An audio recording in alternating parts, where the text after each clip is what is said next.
Sit, talk to me, damn it, or else I'm gonna throw you in the fire! You stupid bitch, you filthy...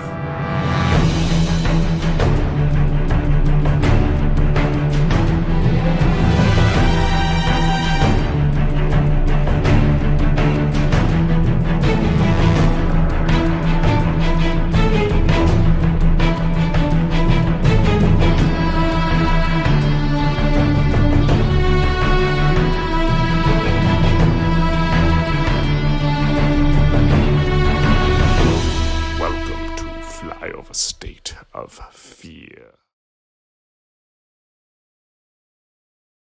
Welcome back to Flyover State of Fear. I got another great guest for everyone. I got Austin Torres from Would You Die podcast. How are you doing, Austin? And as usual, without mentioning, I have my lovely co-host, Brian Hurst. How's it going, Austin? Not worth mentioning, really. No, don't say that. I'm doing great. Thanks for having me. I'm really excited. Yeah, no, thanks for coming on. So, what's new? Tell us a little bit about your podcast, and then we'll get into our usual stuff, and how's everyone doing? And full disclosure, anyone listening, we are recording the Predator episode on Alien Day, so take that with you will. I didn't know if we were going to try and hide that fact, so happy Alien Day, everyone, even though y'all are hearing this, like, in the future. Mm-hmm. But, yeah, so the Would You Die podcast, to answer your question, I started the February of last year as kind of like, something to try and meet more new horror friends and kind of... Yeah, kind of the what my goal of Fear was talk about it, but meet different people that weren't the usual suspects as well. Exactly, because when I went to college, I went for film studies. So my dream is to be a filmmaker, and making films takes time. So I was getting kind of antsy where I'm like, I'm doing the work, but I have nothing to show for it. Mm-hmm. Now I do. Now I have 2 short films, but... congratulations. That's amazing. Oh, thank you. We'll have to watch them. Yeah, I'll send you them. I'm working on the 3rd one right now. But when I was making the podcast, I didn't have it. So I was thinking, like, I got nothing to show, but I want to, do something. So I made a YouTube show for a little while. I did that for about a year until I burnt out on it. Sure, it was also called happens. Would You Die? It was like a monthly episode where I think that's where I discovered your work. Yeah. It was like you were presented as a YouTuber in like a, you should follow this, and we were on the same like tweet or something. Yeah. And I did like a bunch of videos on like Michael Myers, Jason Voorhees, Freddy Krueger, Predator, Alien, Ghostface, the T-Rex from Jurassic Park, the shark from Jaws. Right on. Like my favorite monsters and slashers, but they were a lot of hard work, and it never... I got to a point where it wasn't fun making them anymore, so I just stopped. Yeah. And once it becomes a chore, and you're not enjoying yourself. Yes, it's Brian had an original show called The DVD Bunker well before I even knew him, and it was that kind of, I know you had years of it, but it was like that, like, it's a lot of work and labor intensive. I've had that conversation with so many of people in our space, and so I love that here, though, that it's continued on into the bigger podcast, which is a really fun, though, concept of, like, would you survive the Predator? That one's an easy answer. No, my answer for every episode. Speaking of Predator, it fell again. Oh no! My answer for every episode is I will die. Yes, anyone, I will die.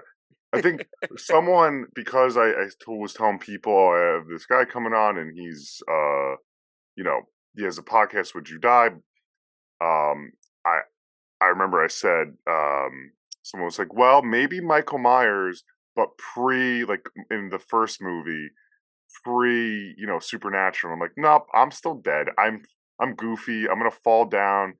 I'm just not. I'm done. So I mean, he's gonna get the drop on you. Like, there's no way. You know what I mean? Like, no.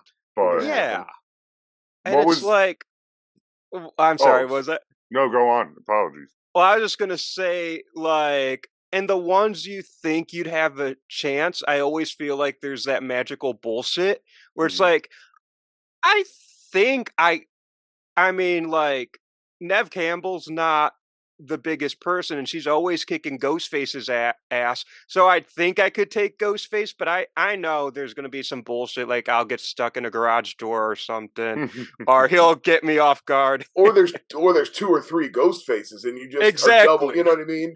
Like, or they just get you. They just team up.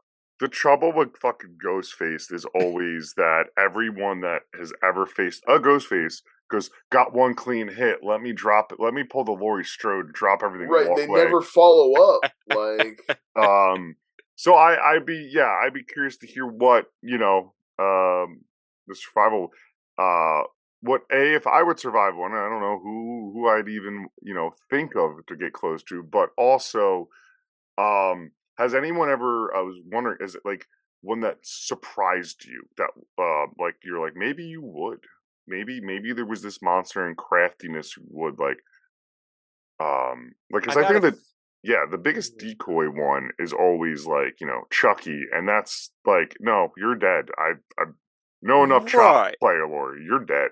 Because like you think you could just punt him away, and you could, but that little bastard just like keeps coming at you. That's only gonna like stop him for a little bit. That's not enough, and especially if you take like that voodoo magic going, and especially there's a lot going on with Chucky. Especially if you take like the series Chucky, and like the new rules were like there's different variants, and the one's jacked and one's Marlon Brando. I'm off track here. No, you're good. To answer your question, I think the one that kind of threw us for a loop is when people pick the Babadook, because the Babadook's pretty popular. Yeah. But then it's like, I don't feel comfortable saying we'll die to the Babadook, because that's kind of not the Babadook's like. That's not the point of the Babadook. No, it's like about internalized depression and like and I feel like. And we talked about it on the podcast. The Babadook doesn't kill you; he just makes you treat your kid like shit. Mm-hmm. Well, that kid sometimes deserves to get hit. What? What did I say? I'm kidding. No, that's you said don't cut that out. Leave it in. I want it in the show. I have a kid in a couple of years, and you're like, see, no. That's a good one, because you're right. It's not. It's a more complex thing. Like anyway, we'll save that for. I'll think about that more. The Babadook. Yeah, that's like one where it's like kind of heavy, and then one time I did like a whole episode on Star Wars because I'm a huge Star Wars fan, and the episode was dropping on May 4th, and I'm like, I know this is a horror podcast, but I do what I want. We'll talk about Rancors and Darth Maul and like. Hey, what about that werewolf guy in the bar? Like, what's his? Yeah, exactly. Fight him. Yeah, fight that guy. Yeah.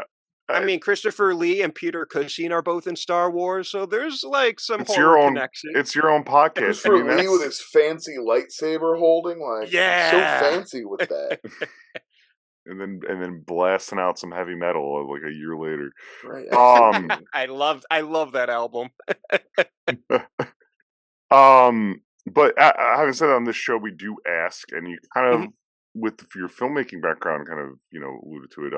What is your horror origin story? And I always tell everyone you can answer that how you want. I mean, you have a horror podcast, so you like horror movies and this is your thing. But where does it start? What is Austin's horror origin story? So my horror origins began when I was 3 years old. Okay.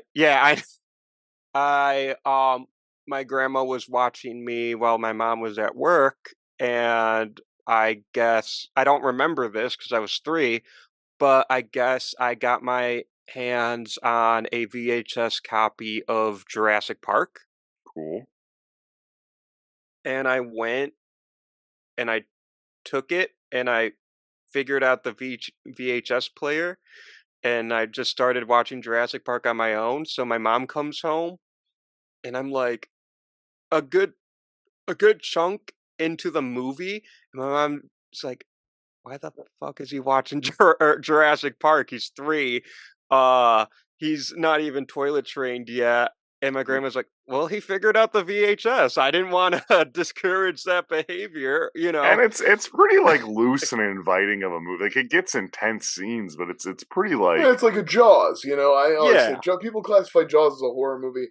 I would say Jaws is like an adventure thriller. And I was gonna say this is good. This speaks to your horror origin story. Speaks to also today's choice of like a horror movie, but it's not really a horror movie. You know what I mean? Like it's a creature feature that's an action movie. It's an action movie, a creature. Yeah, absolutely. Disagree a little bit, especially on the action, because I don't think Jurassic Park's action at all. Now, we're talking about Predator. I was talking more about Predator. But I'm sorry. I was. Movie. Then that's I don't more of an agree at adventure all. movie. Saying like it relates. It relates to your pick. I got you. Like, I got you. We discovered because Jurassic. That's my bad. Sorry. No, you're good. Because that was just confusing wording because I talk too fast and say too many you're good. Jurassic Park is your odd like. It's not. I guess you could call it family friendly, but like crowd pleaser. That's a thriller adventure movie. It's very mainstream. And I love it. It's one of my wife literally walked down the aisle to the Jurassic Park theme. Yeah, that's awesome. So like I big fan, and so was that like ingrained in you as like the dress in there, like you're like sweet and like because like dinosaurs are popular with like kids still today of like I buy especially in the 90s dinosaurs I buy babies like and like my nephew and everything. Every little kid goes through a dinosaur phase because it's basically learning monsters are real. Like it's as close as you ever get. So that makes total sense. What's the next? So like for a little bit. So you're 3. What's like the next stage? But like what's like the coming out of horror like all right, there's this and it spooked me. Like when you're having conscious thoughts and also enjoying horror. Well, I had a very slow progression with horror because Jurassic Park is the origin point. It's like I said, I first saw it when I was 3. It's still my favorite movie of all time. And it's like from when I was little and like growing up, I used to get I was so scared of everything. I was like one of those kids who couldn't handle most horror movies. For a brief period, I was too, about the same kind of. But for whatever reason, I was always fascinated with monster movies. So that's why I always started with Jurassic Park, because from there, when I was 5 years old, that's when I first watched Jaws. And in that movie, I think 5's a little young for Jaws, but whatever, we're rock and roll. That's and then the Universal monsters, 6 maybe. Yeah, I was always young. I have no feel. It was like weird. It's like, oh yeah, all that's fine. Just don't come to me to be frightened if you watch it. And like you're a little. It's a very like little kid, especially little boy thing. I think like attracted to horror stuff, but then you're not. But then you are scared of it. Yeah. Like I always wanted to like spook in and all that. So, but yeah, having that and then kind of getting used to it. So yeah, the age, I feel like whatever, it is when it is, and like Jaws is one because there's that one scene with the head coming out that I remember being like, "Oh, that movie's scary," but everything else, you're like, "No, it's just a jump scare." But it's got some suspense and some tensions and thrills, and that's the way Jurassic Park is too. There's like. There's scares, but they're more like they're based more in like tension and action and like So while I think Jaws is like one of those true blue horror films, I do understand why some people don't view it as one, because I think a lot of people, when they think of horror, they think of these darker like slashers and supernatural ghost stories. And Jaws is not that. Jaws is an adventure, but I think it's one of those rare horror adventures because that first half of Jaws is really, uh, really. I can't say it's scary because I've been watching it since I was 5. It clearly It's don't just hard. scare It's me just it's intense. anymore. It's But I hard. do think, yeah, I do think the first half is I akin to a s- slasher, yeah, I and see. the second half is a true adventure.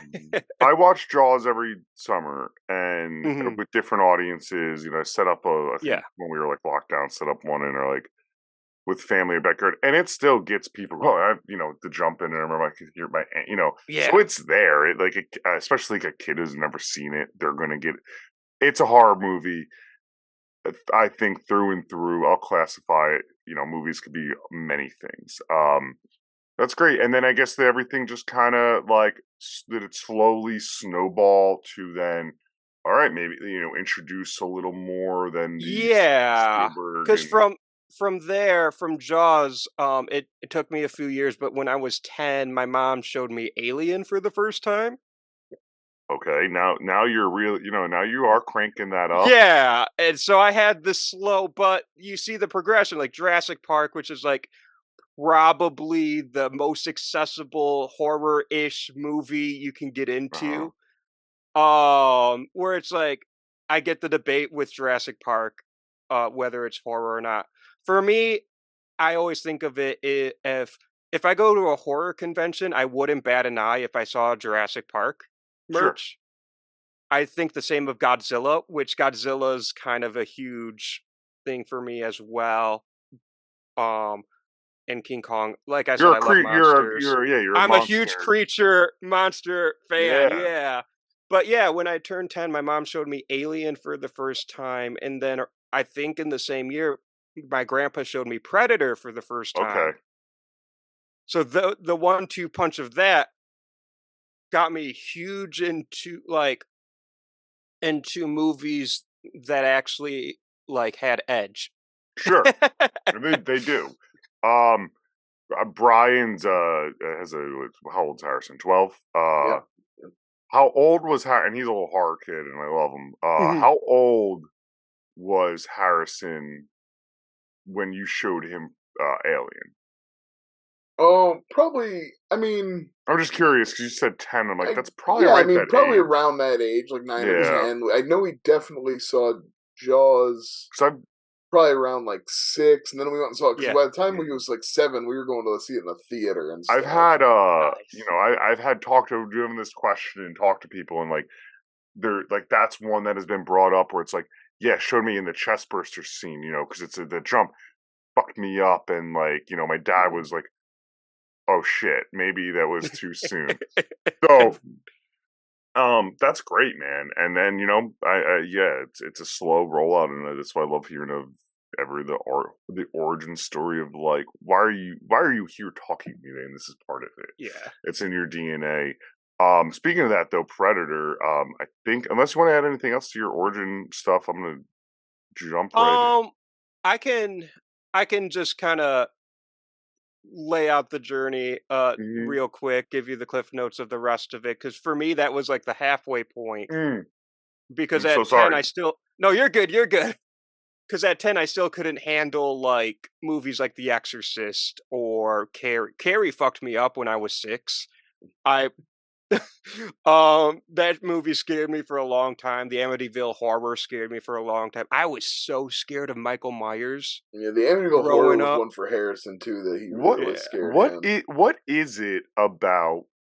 And maybe it's my own relation about being like a teenager, early teenager, and knowing about 70s horror movies that I guess maybe are part of legend at that point, then going, maybe, maybe I stay away from that one. That really like screws me up. Like, because it's always those eras for like a certain, from like late 20s, like maybe like, for like a good 10 years trend of like who we are right now. Like, similar thing, like, oh, Exorcist pretty intense. And it is. I think it she's actually looking at me right now and I don't like it. Like, cover of a book. Yeah. And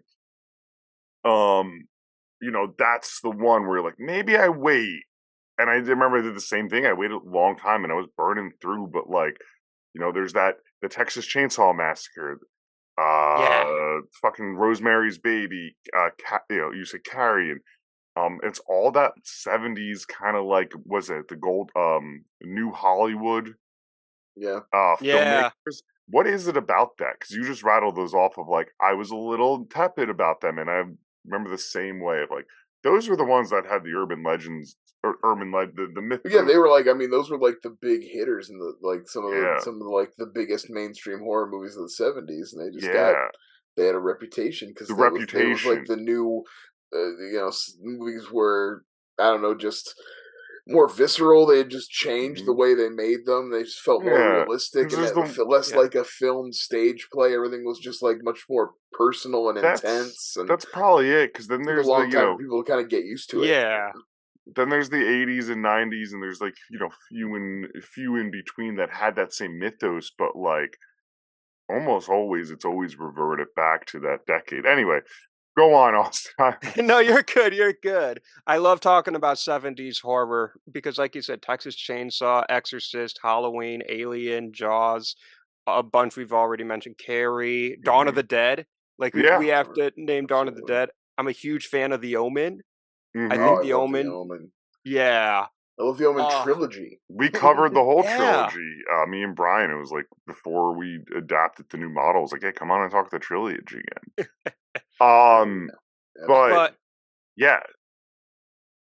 I think where I became a true horror fan was like through high school. Because when I was a freshman in high school, I saw Paranormal Activity in theaters. Ooh, okay. Yeah. That fucked me up a bit. Because I remember thinking it was real for a little bit. I didn't have the sense to like look it up on the internet, but like that was 2000. Being a decade older than everybody means I was this, but with Blair Witch. Yeah, that's the same. It's the same. Like a decade late, I've covered both of them, and I was always into it, and that's what intrigued me. The conversation around it, always, even in 1999 at the age of like 10. But like Blair Witch, and then I remember the Paranormal, and I remember going to see Paranormal with friends, and I was like a senior in high school, I think. And I was like, all right, this is me. I'm looking forward to this. I did the request to the theater, bought and all that bullshit. I remember I came home and I hung out in my living room and I stayed up basically all night with the lights on. And my dad came downstairs and he was going to work because he left. He was like 4 a.m., 5 a.m. He was like, I guess the movie was scary. And I was like, yeah. So. That's awesome. No, I just had some paperwork to do actually when I came and I'm home. at this point, pull an all-nighter. And at this point, I am bona fide. Like, I really like horror movies. I can handle them, so I understand what you mean by and there's that turn because you still liked it. No, well, it scared me from horror movies for a couple of years until I saw Scream when I was a junior in high school. And Scream just kind of, because I was always interested in filmmaking, and Scream was one of those first movies where, to me, it was like, wait, these characters, like, seen movies. I haven't seen these movies, but, like, you know what I mean? Yeah. So it started clicking in my head, like, wait, maybe I do like this. So from Scream, I really wanted to conquer my fear of Michael Myers and watch Halloween. And I did, and I loved it. And that's when I knew, okay, I'm a grown up now. I can handle horror movies. And this is for me. Yeah.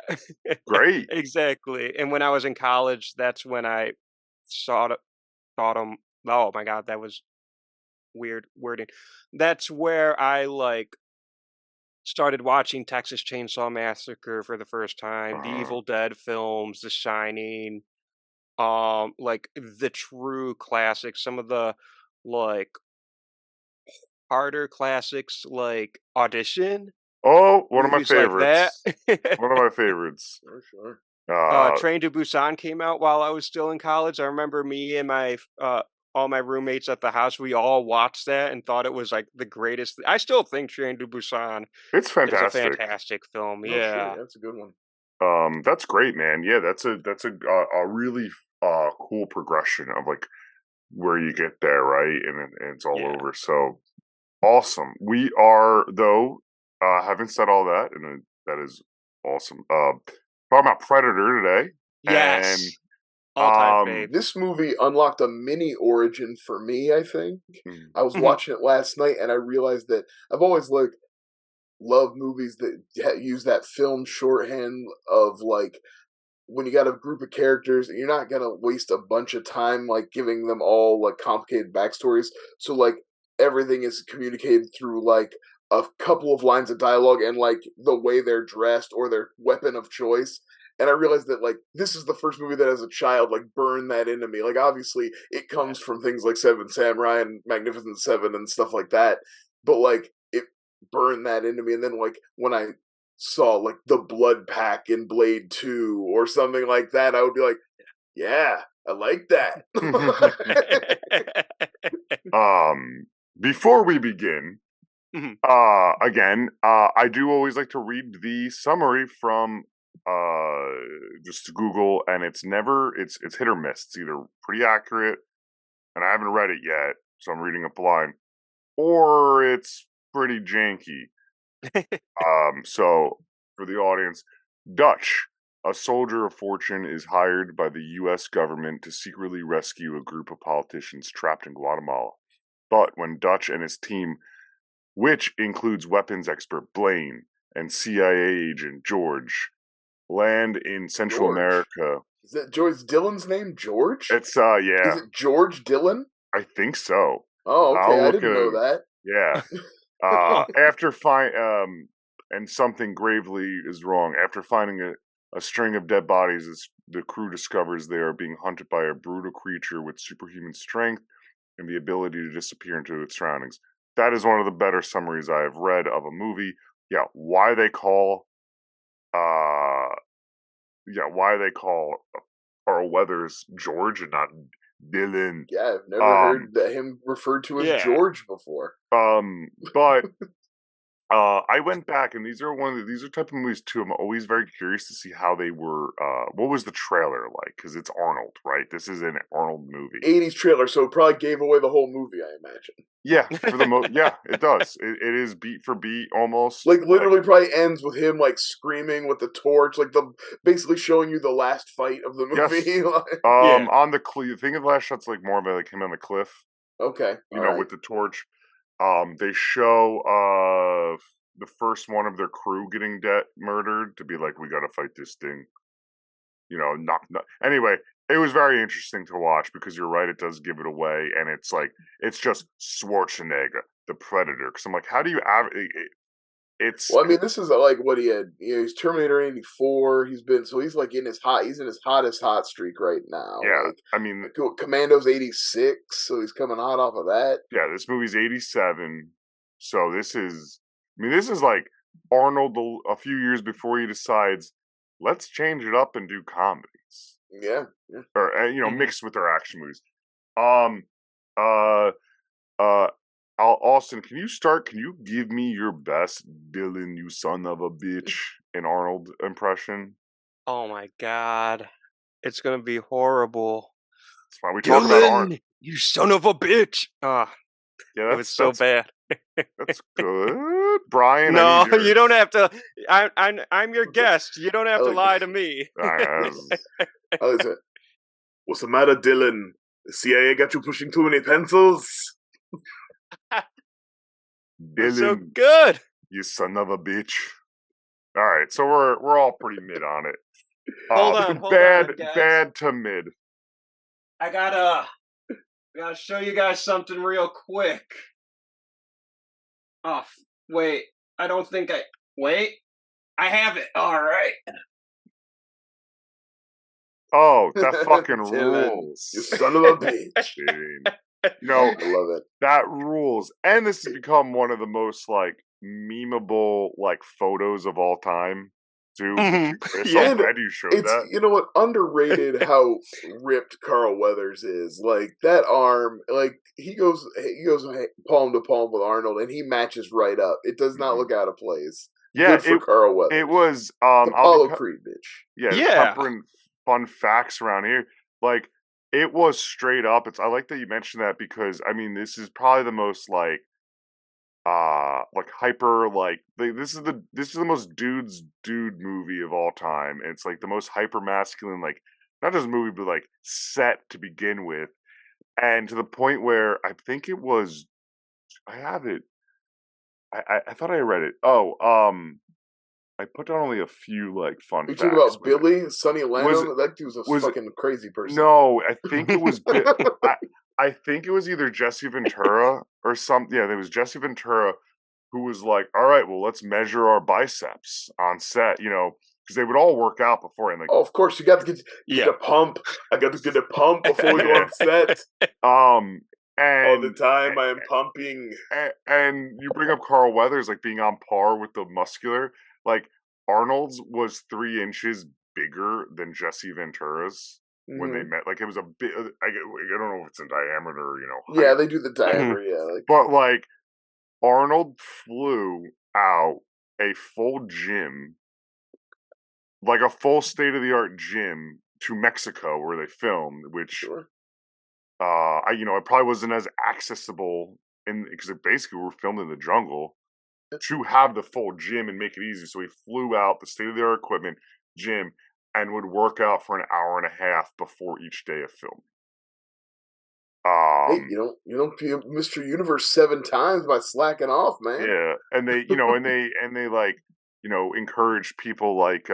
I want to say it was Bill Duke, maybe it was Jesse Ventura, to be like, come work out with us, to the point where, like, a lot of them are like, fuck off, like, I'm exhausted, like, because all they would do is be like, you could do more weight. All right, this is a great, speaking of, since we're talking about it, who are our favorite members of Dutch's team? Who's your favorite Dutch boy? So, before I answer that, I just have to give one super quick fact. I just love how there are multiple future governors in Predator. Absolutely, yeah. 2? Oh, that's I couldn't remember if it was 2 or 3, but I know for sure it was Arnold and Jesse Ventura. At least Arnold and Jesse, yeah. I believe it is 2, like from what I was reading today, but I wouldn't be surprised if they're the fact I mean, well, and if you count Carl Weathers on The Mandalorian, that can be 3, I guess. I'll count it. Governor, right? Well, baby, now we got a stew going. I love it. Am I answering if by actor or by character? Just I'm just in general. At your discretion, yeah, however you feel like you want to answer that question. Okay, because I'm a huge Arnold fan. I love Arnold Schwarzenegger movies. It's something that my grandpa and I would love. It was Harrison Ford and Arnold Schwarzenegger all day growing up. Yeah. So, Raiders of the Lost Ark and Predator were our favorite movies watching all the time. So I have a soft spot for Arnold, but I really think my favorite's Carl Weathers. Yeah. I like, he's not quite Burke from Aliens. He's not quite as bad as Burke. No, he just has an ulterior motive. He has some ulterior motives, but it's also one of those, like, you're the only one who could get the job done. And then when they are all in the same situation together, he's not, like, also trying to, like, no, we have to capture the Predator and get his technology. He's like, no, he's on the team. He gets on board. He knows what he has to do. Like, he never, like, works against them, Mm-hmm. And, he'll butt heads, but at the end of the day, he does do the right thing. I think he redeems himself. He gets with the program, like, pretty quickly when shit starts going bad. And, I mean, he does pick Dutch for the right reasons. He's not, like, Dutch is expendable, like, he's not, like, pulling that angle. He thinks Dutch literally is the only person who can get this job done, Right. So, and that's fair, too. But he does get them there under false pretenses. And Dutch's character, like, when they arrive, and this will just keep going this way, straight up, you, like, kind of notice he's like, well, I'm not an executioner. I forget the exact words, but, like, I extract. Yeah, they're a rescue team. We're a rescue team. We're not executioners. Yeah. So for Dylan to get him to come down, it's like, well, I know you're also one of the world's greatest assassins, or like, you know. Yeah, it just so happens that the way you save people is by killing everyone around them. So I'm gonna have you do that. So, and to be fair, you know, who knows, like, the geopolitics of it all, but like, Carl Weathers is like, well, we just stopped a full blown, like, you know, they didn't use the word terrorist attack, but like attack that would have happened. Sven Ole Thorsen was about to like roll up into their, you know, into another country with some stolen Colombian whatever. So, but yeah, whatever those papers were that they were shuffling around. on this watch for me, Bill Duke, Mac, really stood out. I was gonna say it's always Mac for me. I fucking love him.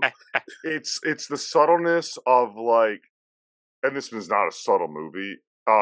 It's the subtleness of his you know, sharing the drinks with Blaine, and then like the actor his memorial for Blaine, genuinely emotional. The actor is so like distinctively looking and expressive that it makes every scene he's watching, from like stabbing the scorpion and like, I don't know, he seemed to be the little affectation with the razor where he like scrapes the sweat with the razor. Yeah. He seemed to be all that stuff's so cool. He seems to be more of you know, Dutch's right hand that's actually has his back than like more of the crew. Like I like majority of them. Like they've all got their place. I love you talk about how he's kind of background. I love the helicopter scene where they're flying in, because like the boys are all like puffing up their chests for Carl Weathers, and there's a lot of like back and forth. But you're right, like none of that from Mac. Mac doesn't really like get in on any bullshit, and I love when he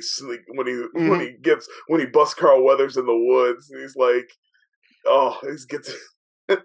he's like, I don't care who you are back in the world. That's so good. That's like a great moment, and that's another place that Carl Weathers is like, oh shit, I gotta shape up, get my shit together here. Well, Bill Duke's doing like this really cool whisper for this character too, like because like you said, I don't care who you are back in the world, I'll bleed you quick. Like, it's like, I'm intimidated. Absolutely. He's that kind of scary where he knows he doesn't need to raise his voice.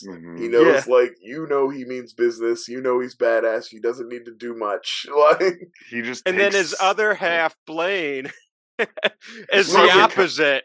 The loudest, the biggest gun, the big hat, the whole everything's outward. Everything's outward facing. Such a fucking character that like Blaine, Jesse, the Body Ventura being him, and like the huge wad of chew he puts in. Like it's for the most part a Vietnam movie disguise, like of the style disguised, and it's like they're using a lot of they're doing a lot of shorthand. McTiernan's a pro. He's doing a lot of shorthand. The fucking wad of chew he has in, and he's like spin out, and he's just like nasty. But then it's like, like the mutual respect through the whole team except for Dylan, because he's like, kind of sniffs him out immediately. Oh, Dylan's the man. They all know it. Like they know what's up. Bad guy. But but Blaine can only be described as a goddamn sexual tyrannosaurus. One of my favorite lines in a movie. Some of the misogynist jokes and the F bombs land a little harder these days. The F slurs. But that's like the. It's real, but honestly, it's realistic. That's what they said in the 80s. Yeah, it's that's what that character would have said. Yeah, it's funny because when you watch movies now that are set in the 70s or 80s, but they don't talk like that, they purposely avoid that for modern standards, which is fine, but it does stand out sometimes. You're like, people are trying to be aggressive, but they're avoiding a certain words that we don't use anymore, and it's like, I mean, come on, we all know what that guy would have said in 1975. Right. We know what words he'd used. I do appreciate that the film doesn't really linger on that. It moves. It's based from character, and like, I think Predator is like a really fascinating look at masculinity, because Arnold Schwarzenegger, I think, is portrayed as this positive masculinity because, yes, he's strong, but he uses his brain, he uses his wit, he's very empathetic, he cares about his team, whereas all the other men are killed because they have varying degrees of toxic masculinity, especially the goddamn sexual Tyrannosaurus. Well, that's like, I guess you would say the first two guys to get taken out are the most overtly. It's creep sex joke Shane Black, and then it's sexual Tyrannosaurus. They're the first two dropped. So he's going. I guess what we can now deduce is that the Predator is woke, and he's taking out all the free speech warriors who just speak in their mind. Tonight on Fox, the woke Anyway, Predator movie. Watch me on Fox News and my new spot. I'm taking over for Tucker. Ooh, you know what? I need a new co-host. Austin, you free? No, but no, I love, especially with Prey coming out last year, and everyone saying that was the woke Predator, and ridiculous. It's like, did you not see the first one? Well, yeah. I think that was, and I don't think Prey's woke at all. Like, no, it was just a good story. It's no, just a good action horror. Sci-fi. That movie was so fucking. Give us the physical release. Thank you. I'm still mad we didn't get to see that in theaters. Yeah, it should have been held. It shouldn't have been. Yeah, that's a bummer. I definitely would have gone to the theater honestly, to see that, even if it was day and date release. Probably. Slight tangent. Both of Hulu's mainstream horror movies should have been a theater release. Yeah, Prey and Hellraiser should have both. I should have been able to see both in theaters. Anyway, hot take, real quick. Top Gun dominated the summer. Mm-hmm. I think Prey would have knocked Top Gun out of the top spot. I think Prey would have a good campaign. Won August. Yeah, it would have knocked it out. It wouldn't have, shouldn't have been released the same weekend or some shit. No, a couple weeks later. So I don't think that's too hot of a take because you could really market that movie. I mean, it was a good Well, the appetite for Predator movies is out there. That's why they kept putting them in theaters. They just kept there's varying degrees of success. Unfortunately, they just let Shane Black write and direct one with Jacob Tremblay that didn't work. And that was but he's in this movie, and that was the fun fact. They only had him as a member of the crew, so he could stay on to keep doing rewrites. John McTiernan. Yeah, they brought him in to do Punch Up. Yeah, John McTiernan's a fucking madman. John McTiernan doing a double header here that you could put up against anybody with this and Die Hard in 2 years. Yeah, and triple header with a Hunt for the Red October. Oh, that's true. Hunt for October is a banger, actually. Back to back. Yes. I don't know anyone who has a better triple, 3 movie stretch. It's Ridley Scott with The Duelist, Alien, and Blade Runner. Okay. It's there we go. That's a good point. No, it's we all have a different answer. Oh no, fuck you guys. I let me fact check myself. I was gonna say it's David Fincher, but I always forget Alien 3's in there. Bringing it back to Alien. Because I'm like, does Spielberg have that? Kind of. You have Jaws, Close Encounters, and Raiders. Well, there's 1941. Jurassic Park and Schindler's List come out in the same year, so that's if he's got a good one on either side of that. But I think it's Hook, and I think it's Lost World. So Hook then, and Lost World. So yeah, he's bangers all around. Yeah. So it is Spielberg. Is what you're saying. Yeah. You're saying it's 4 in a row. Probably. I mean, Spielberg don't have a lot of bombs. No, it's for Fincher for me. It's 7, which is the most film bro-y thing I ever say. 7, The Game, Fight Club, and then we can, I do love The Game, and then even anyway, Zodiac's a perfect movie. What's the show about? Predator again? I don't know. We're supposed to be talking about Predator. I heard that was woke. Yes, it was woke. I forgot we're canceling. I need to get my my AK-47 and blow up some copies of the Predator now. Crushing my butt heavies, though. I mean, there's like a whole ass like 5-minute sequence of people shooting guns. Mhm. Like Oh, everyone's happy in this movie. I love the scene where they're like chopping down the forest with the machine guns, because it's like it's also a great scene, a great metaphor for like the impotence of the weapons of war and like how useless they've become. And there's so much good, like I said, like you really can dive deep into like the masculinity of this movie, and like there's like a surface level of it, but then there's like it's really an onion. You really can peel it back. Like, I love that analysis of it. Yeah, because there's no the end result is straight up it's the Rambo-ness of like bare bones back using the jungle against itself to Arnold to defeat it, and not the weapons. And even the Predator has almost human weapons at that point. They're just fucking lasers. Well, the weapon. I mean, that's like when I was checking this off as far as is it horror, is it action, is it? I also put in sci-fi, and I like every scene. I would be like, what is the skew? Does this skew more action? Does this skew more horror? The third act is what really takes it in the direction of full action movie. Because once you're done, once he finishes off the team, the last real element of horror is when he like pulls Billy's spine out, which is gruesome as hell. It's incredible moment. The way he waves it around and screams, just brilliant stuff. But like from there on, it skews more action, and that's fine. But like there's just so much good stuff in there. And well, I think it also the action stuff too is every line is delivered almost as a one-liner.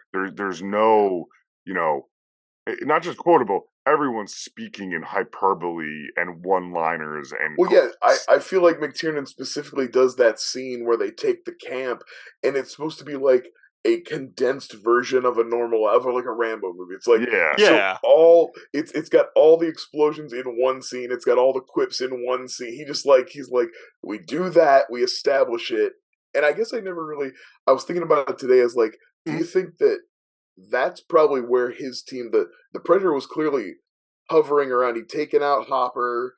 They'd found bodies. He was clearly hovering around. He's probably going to take that camp, and then they swoop in and do it before he can. And he's like, I got my new targets. Look at these guys. I love this. And this is fun.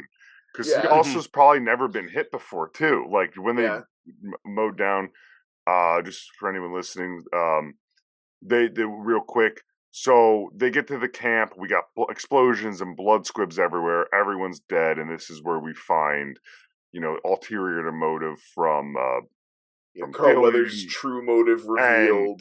But they also take this woman back with them, who they're like, Carl was like, I could use her for information, and Dutch is like, I don't have fucking time for this, but sure, But this is when they like, we already been through so much of it, but like shit's just popping off. Like something's off. I don't know who's killing everyone. Who's this? You said like, Billy goes fucking, not Billy. Shane Black goes missing. No, the first one of their crew to die by the Predator. They see the bodies hanging. And just the practical effect work is amazing in this. Oh yeah, definitely. Like when you're getting to that first part of the movie, and they're discovering, even before they get to the camp, they're discovering the bodies. Some great horror elements there with the skinned bodies and stuff. And like you said, the originalness of all that shit being presented in the daytime, like in the sunlight of like a bright jungle, and it's like, well, here's a gross ass hanging body. Yeah, get out of here, Midsummer. I got my own daytime horror. That's right. That's right.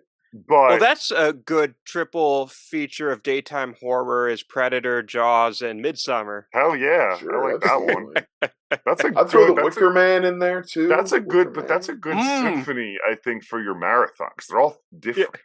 Yeah. Yes. But yes, that happened. The kind of things, and Billy is just spooked. Speaking of, I know we keep making woke jokes, but like my woke ass was like I was like, all right, I need to, because it's the 80s. Like, I gotta make sure this actor is like Native American. Sonny Lanham. Yeah, and he is, because I was like, this might be a real life crazy person. Feel free to look into the stories about that dude offset. Oh, okay. I think he ran for governor. Guy was wreaking havoc. Did he also run for governor? I think he did. I really think he did. That's I'm gonna look it up real quick. He was a wild man for sure. Jesus Christ. I did not know that. Anyway, it was just guys making woke. I was like, literally looked it up because like this might be a Vasquez situation. Well, you want to make sure it wasn't a brown face situation, right? So anyway, but he's there and he does become this integral part of this voice of like, there's something off with the world, and he's in kind of, the closest thing to cahoots with not cahoots, like vibe as what's her name? Anna, and then she finally gets undone and tells the story, and she sees I love her delivery of that story is real good. It's like Phoebe Cates in Gremlins but more sinister. Like she really like lays it on. It's excellent. And also, seeing this as a small child, I think we have to say foundational side boob for a young lad in this movie. I'm going to go on a completely different tangent. I forgot one of the most important films of my horror origin, Gremlins, my favorite Christmas movie of all time. Good. But it kind of fucked me up when I was 8 years old. Like, I was legitimately scared by Gremlins. It was mostly because of Phoebe Cates' monologue. Yeah. That was a part that scared me. It's so jarring. It's the most jarring scene in otherwise. It's weird because the monsters are murdering people at that point in the movie, and you're still more freaked out by Phoebe Cates' weird, grim story. You're like, oh, so off-putting. Because they stopped the fun to be like, well, you know what happened to my dad? Also, people's dads fucking die, man. Yeah. Did you know that? Sometimes people have dead dads. Little kid trying to watch Gremlins. Yeah. Can you imagine being a little kid watching that for the first time and that's how you find out Santa's not real? Brutal. I'm not talking from experience. No. Wait a minute. My dad could die and Santa's not real? This is fucked up. Come back to Gizmo. Yeah. Can I see him in the Barbie car again, please? That's so cute. All right. Oh, thank God. But yeah, back to my other favorite subversive 80s monster movie. A Predator. I looked it up. Sonny Landham ran for governor in Kentucky. Okay. And then I think he tried to steal Mitch McConnell's seat at one point. There we go. Get him. Different party? Same party. A Republican, yeah. I think he ran as a libertarian. Okay. Of course. But imagine how different everything would be if Sonny fucking Landham was in charge of our Senate seats instead of Mitch McConnell. And I picture that, like, even though he would be a junior senator, I picture he goes straight to being like the leader of the party, and he's like making all the he just takes McConnell's spot. So terrifying. But all right, that's sorry, I derailed us so hardcore. You're all right. It's your episode. Fair enough. This is how my podcast goes half the time. Good. We'll start off talking about Freddy Krueger. All of a sudden, we're on a fucking, I don't know, tangent about Pikachu. Like, I don't know. That was the first thing that came to mind. But no worries. But yeah, they're in the fucking. I mean, that's the point of this movie, right? It's just all in the jungle. So they're in the jungle. They're in the. But I mean, when people start dying, so we get our first. I made sure to check the time. We get the first Predator POV, the heat seek. Yes. Exactly at 20 minutes. Or 19, but like that even seems a little early. That means that the first because it doesn't happen until after the first action sequence. So. Yeah, it's the first POV. That's when he looks at the scorpion, right? Yeah, a little further. I think he looks down on him first, and then they leave the area, and then he goes down and gets the scorpion. Scorpion's like, but that's all in the same scene, basically. Okay, and that scorpion thing's straight up beautiful because I like how later on we do find out that's like, oh, this creature or this being that's fighting us, it's going after the killers because it's having fun of a challenge. Yeah. Instead of it, the scorpion being, he's seen the murder of the scorpion. Was like, all right, time's up. Let's fucking go. At least how I took that. Mm-hmm.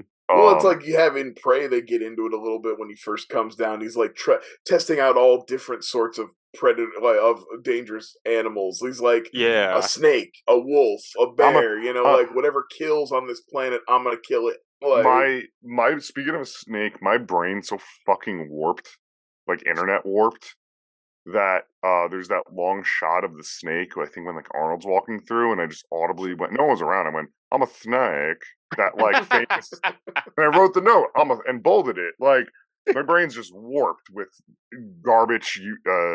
Speaking of things, Joe, that your warped brain might remember, I know.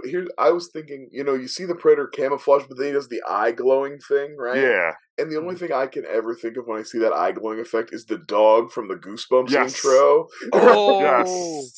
It is similar. My brain does that. I'm a snake thing for Jurassic Park. Oh, yeah? Because there's a shot after the Velociraptor kills Muldoon where the other raptor, the decoy raptor, is kind of like eyeing, and then there's a like snake in the foreground. I know what you're talking about. And I always think, absolutely. I'm a snake. Yeah, I was like, why? I'm enjoying this movie. That's funny. Now you say I'm gonna never not be able to see that Goosebumps eyes, and same with Jurassic Park. And the dog, and then the suitcase comes, and all his papers fall out. Yeah, the papers fall out. Harrison used to love Goosebumps. He used to watch it, but he didn't like the glowing dog eyes. He would like look away or like go away from that part. He didn't like that part. I still watched it. I watched it 2 weeks ago. I watched it at night. So. I don't even know where we're at with this fucking timeline now. We're in the jungle.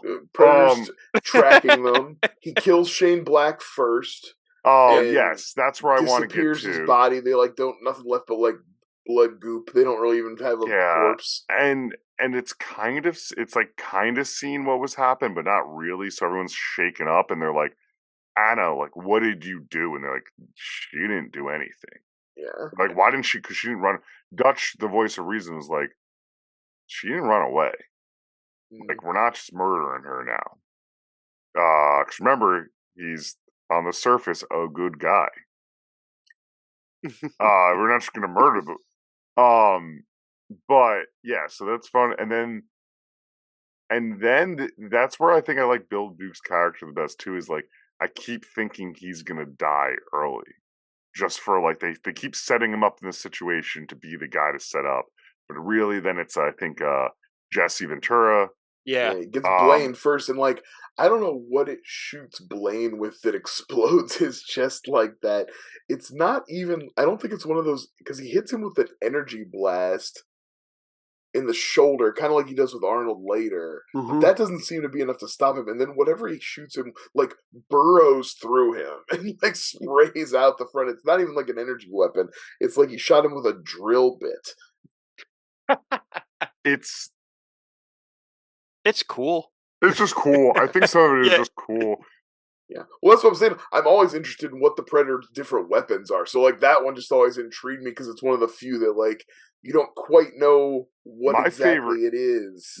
But it definitely leaves a big hole in the middle of Jesse Ventura. I always thought it was that shoulder thing, but like my favorite weapon of his is the just blades out of his head. The big me claws. too. Yeah, me too. I have it's in storage. I honestly don't know if I ever find it again. It was my parents. I have a like NECA, but it was the 8-bit NECA. Remember, you know those the color scheme of the predator of a predator, and it's all the coloring. Nice. It looks so good. That's awesome. This is going to sound like a tangent, but I promise it has a point to our conversation. Do you guys ever play Super Smash Bros? Yeah. You know how... I get it. I know the concept. Okay. Samus from Metroid, she has a move where you press B and she charges up her energy weapon. Mm-hmm.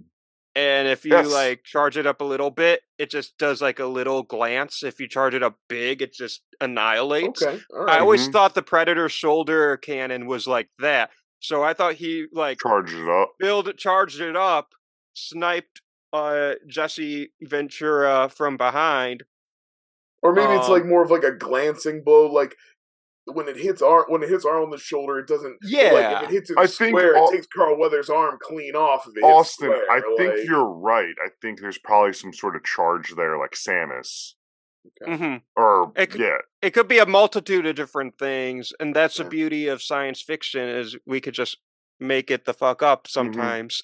I'm not too worried about the part that makes me laugh, and I think we kind of went over is like so. After one of the deaths, we already mentioned it, like the fucking gun bear down scene, and like that you actually brought some depth to our conversation with the symbolism of it.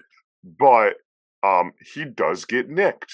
The Predator does get nicked in his green glow. It always makes me laugh. I love this movie that he has a whole on like sewing kit and like like numbing, and they're just like modern. They're like doctor tools of the time. Yeah, they're not space. They might as well have been the thing that they used to do the Joker's face in Batman '89. It was like basically the same tool set the guy used for that. Yeah, that made me really chuckle. I love that scene though, because that's a great way to like tease the Predator a little more, and you learn something about him, but you don't show too much. So it's like he gets some screen time, but you still don't have to. You still can hold off on revealing him fully. But like it was just a cool use of that like element. Also, it's wholesale stolen from Terminator. Well, there's this really cool editing trick they do at that scene because it's mostly like close-ups of the hand, close-ups of the leg. Yeah. And at the end, when he screams in pain, there's this like maybe 1 second, maybe even a little shorter shot of it's a full wide shot of the Predator. Like and you screaming, see him. and they just but it goes so quick. So when you watch it for the first time, you're like, "Wait, what the fuck was that? Go back!" I think that's such a great. moment. And maybe this is just me, but like, has anybody else, after watching this movie and like maybe influenced me, sometimes when you pick things up, you do that Predator hand where like your fingertips don't touch it. You know what I mean? Like you're kind of using like your palm of your hand to grab things and kind of you know what I mean? I'll do Tony right here, just the the touching. Like, oh, I'm gonna use my phone, like kind of like that. Yeah.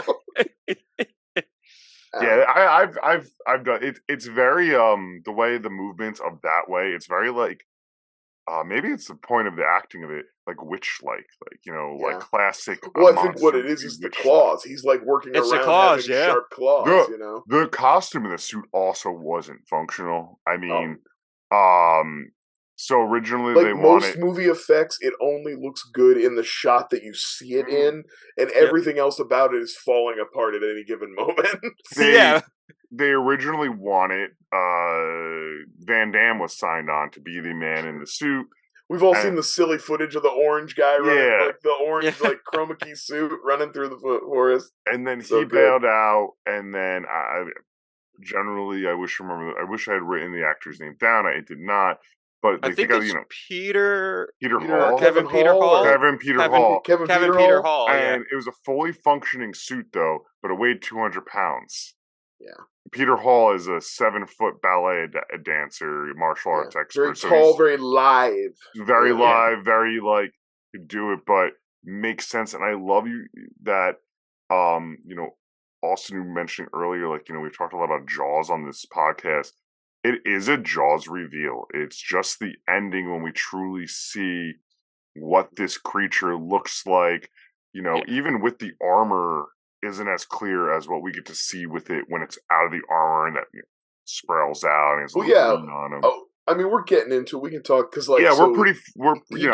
once he kills Jesse Ventura, we have that part where they're kind of trying to trap it. They know something's after them. They don't know who or what, but they try their traps. That doesn't work. Then they try some more like nature-based stuff, which sort of works. And that kind of leads into the element that I was thinking of when I watched after and we can talk about that separately in a second, but just jump past where he kind of finishes off the rest of the team, and it's just he's chasing Arnold. Arnold goes off the cliff into the water, right? I love that scene. That whole scene where he climbs up and he gets the mud on him and he's camouflaged, and then the Predator rises up and the water makes his technology stuff short out, so you get the full first reveal. And it's weird. That's one of the best times he looks in the Invisible 2 shot. Oh yeah, when it changes out, like it comes. I was just thinking that I was like, what a great moment of like what the theme of the movie is about to become at that point, like from that point on for the third act, which is like nature versus technology versus like, you know, Arnold's like gritty, grounded jungle fighting against a sci-fi spaceman, you know, and like in that moment of his tech failing and Arnold learning that he can use the nature to camouflage himself, all like coalesces at that same moment to be like lead into the third act, which is all about that, which is all about him using the jungle, and like that's when obviously I've seen this movie a lot of times, but watching it this and thinking of like, I am gonna find some things to talk about, and then I was like, wow, what a great kind of singular moment to like coalesce what the third act is about to be about. It's also like, when we hit that third act, except for literally Arnold's scream when, you know, he's drawing him out, and like, it's a silent movie. Yeah. It is. There's another thing that makes it so accessible for people. That's why even as a kid, you can sit down. I know, like, probably everybody had the same experience. If this movie's on cable, especially if you caught it in the last 2/3, hell yeah, of course you're going to sit down and watch it, because it just balls out. It just is like a fun action romp all that time, and like everything's so cool. Yeah, it's one ugly motherfucker. Oh yeah. Yes, Joe, I want you to jump back. I know I jumped ahead. I want you to jump back. I want to talk about taking out the rest of the team and how all that, how we like all that stuff too. Yeah, I mean, the way the team goes out is very, like, I think it's really interesting. And like we already talked about Blaine, you know, going out, and then well, he picks off a couple of guys, and then it's like he's like, "No, time to make my big move," and he really wipes everybody out pretty much in one swoop. Like he basically gets 4 of them. Bill Duke, Carl Weathers, Poncho. No, yeah, I'm sorry, Poncho Billy gets hit first. He's the last one to die, but he's kind of the first one to get taken out. Yeah, I was thinking, I was like, damn, they should have replaced Poncho with when that big tree swings down and wipes him out. I was like, they should have replaced him with Harry and Marv from Home Alone. They'd have survived that no problem. They'd have popped right back up. They'd have been ready to go. I love that. Poncho got wiped out, but not that, man. Nope, Harry and Marv have that. They're built different, man. They have Wolverine's freaking exoskeleton. Seriously. Carl Weathers is the real last one, kind of, but his death kind of. It's kind of the best death in the movie, isn't it? I think so. He turns the hero mode of the shit too, because like Arnold at that point is like, now, okay, we're gonna get out of here. Yeah. You know, and he's literally gonna get to the chopper. Yeah, get to the chopper. Yeah.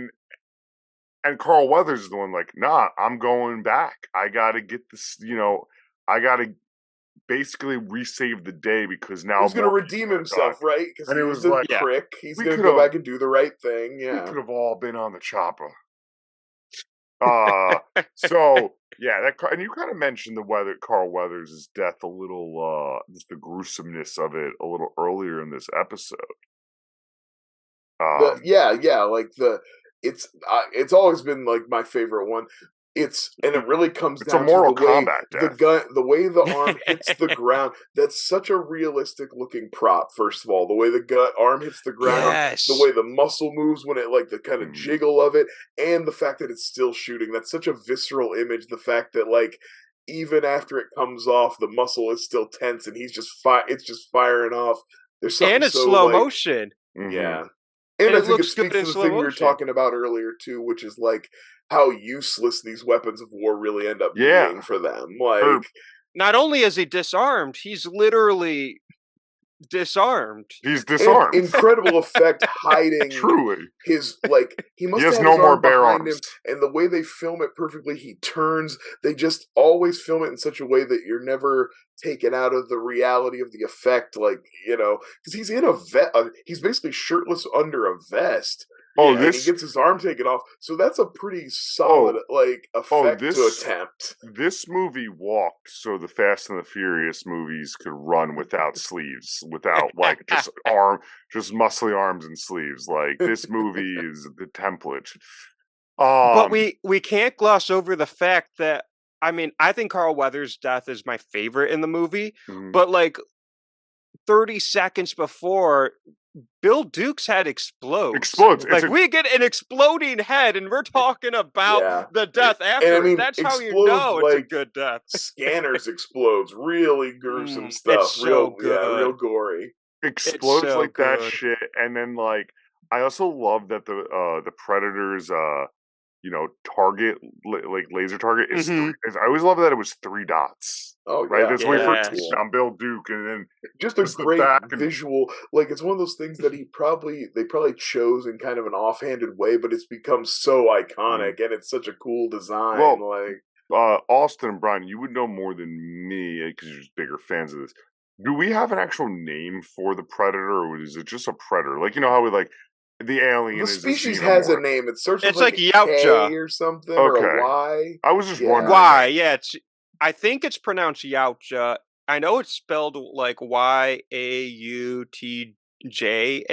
Okay. I could be mispronouncing I knew the species had a weird sounding name like that. But it's not said in any of the movies. No. It's all that's from all the comics and video games. Right? Comics and stuff. Yeah. Okay. One thing that I really also really like about this movie too, and it kind of takes me back, and I wish movies did this more, especially action movies, the Alan Silvestri score and that McTiernan I was going to say, I was thinking that when I was watching it too. Underrated score. Yeah, it's one of my favorite scores ever written. Sure, there's I don't know, there's the movies of the time, they all kind of had this pop to the bum bum bum, but it all has such importance and weight to it compared to I feel like now we just get the same. All of our action movies have the synth or the ambient sound, and they're cool and they work. But I don't know, something just different about that 90s score that hits, and I'm like, it definitely invokes a little of the Jaws thing, because it's got that also a little bit Mario Underground, Oh, I get it. Okay, right? It's got a little bit of that in there too. Okay, no, we won't be able to hear that. Unhear it. No. Unhear it. Now, Joe, your job is to now edit a mashup of that. No. My brain always connects Back to the Future and Predator, because there's a lot of cues, I think, Alan Silvestri, because they're so close together and it's the same composer. And then to speak about modern movies, I definitely agree. I don't think they make scores as melodic anymore. I feel like they're all atmospheric. That's a good word for it, melodic. It's yeah. And I'm trying to think what are the great melodies of the past few years. I'm like, well, the Avengers theme is really good, but then that's Silvestri. So follow me here with this. Those scores and the Avengers right there, right? I can't think of another one that's not just even the Hans Zimmer scores are just more exactly. It's all the Christopher Nolan bombs, but they feel like the ones we're talking about, what I quote unquote wow, I fell in love with the movies. That's the sound. I don't know how to really. It's and I would say when you get romantic about movies and being film nerds, right? That's those sounds I hear. For me, it was like I'm not a huge like I'd say of all the things I like notice and love and pick up on and follow about movies, I'm like the worst about music. Okay, it's like a thing I kind and not that I don't appreciate it. I feel like I take it for granted. I'm just like, oh yeah, movies have great music. They almost always do, and it's like it just has to be really noticeable to catch my attention. But some of those big orchestral scores from the '90s, like in movies like Braveheart and Gladiator and stuff like that. Really, like they had. I remember I had the Gladiator soundtrack, the musical orchestral soundtrack. I used to listen to that shit all the time. I remember I had whatever. I had my parents buy me the Matrix soundtrack, which is a little more of our modern, it's just like it's more violin and strings. I remember I'd walk around and listen to it, and like my music teacher was like, "Oh, you're listening to what I'm trying to like." This is elementary school, This is what you're listening to. Basically, what I'm trying to teach you, and like put it in for like the class to listen to. And I don't remember if I was like thought it was cool or embarrassed at that time then, because it's on my ears. Yeah, I know not many kids were walking around with the Walkmans, but I was like, I'm gonna do it. I'm cool. You know what's movies I think had really good scores were the new Godzilla movies. Yeah, I think they've had pretty fun, like bombastic monster themes, like heavy on the brass. They're fun. I mean, there's plenty out there. But it's hard to think of. Whereas in the '80s, it's like, oh, it's easy. There's E.T., Raiders, Predator, like, Back to the Future. Just roll off the John Williams hits first. Exactly. We'll start with those. There's a lot of personality. I'm not going to count the Star Wars sequels because that's just '80s music. Really, you know what I mean? Like, I'm not going to count. I know the new Indiana Jones movie is going to have a great score. I'm not going to count it because it's the theme from the '80s. Like, right. They're just doing the old shit again. So I'm trying to think of, what has new themes? And like, the Avengers theme's good, but that's Silvestri. I love the How to Train Your Dragon music. Yeah. I think that's like the last great melody. I'm sure I'm forgetting some, but that's the one that pops to mind. But yeah, I think Predator has amazing music. Maybe Daft Punk and the Tron sequel, maybe? Yeah, it's in there. It's all in there. I mean, I personally listen to, like, if I have like a big project I'm working on, like I'll just type film scores and then fall into those, Hans Zimmer's, and like I'm not the biggest Lord of the Rings fan, but like you undeniably that's Graham a great Revell's score. Score for The Crow is a top notch. Just some really, really solid stuff. So they're out there. But kind of pivoting back to the Predator. So we did already. No, we're not talking about the Predator, Joe. Don't put that evil on me, Ricky Bobby. And we're not talking about Predators. Predators. We can though. We easily can. I'm actually, while we were talking, I was looking up to make sure. I thought for a minute that we finally had Dutch come back to it was a fake memory. I just had Dutch came back in a cameo, like after credit in Predators. That didn't happen. No. There is the guy. There's a couple different people in Predators that could have been Dutch. The Lawrence Fishburne character could have been Dutch at one point. Also, the guy they find dead who set all the traps could have been Dutch at one point.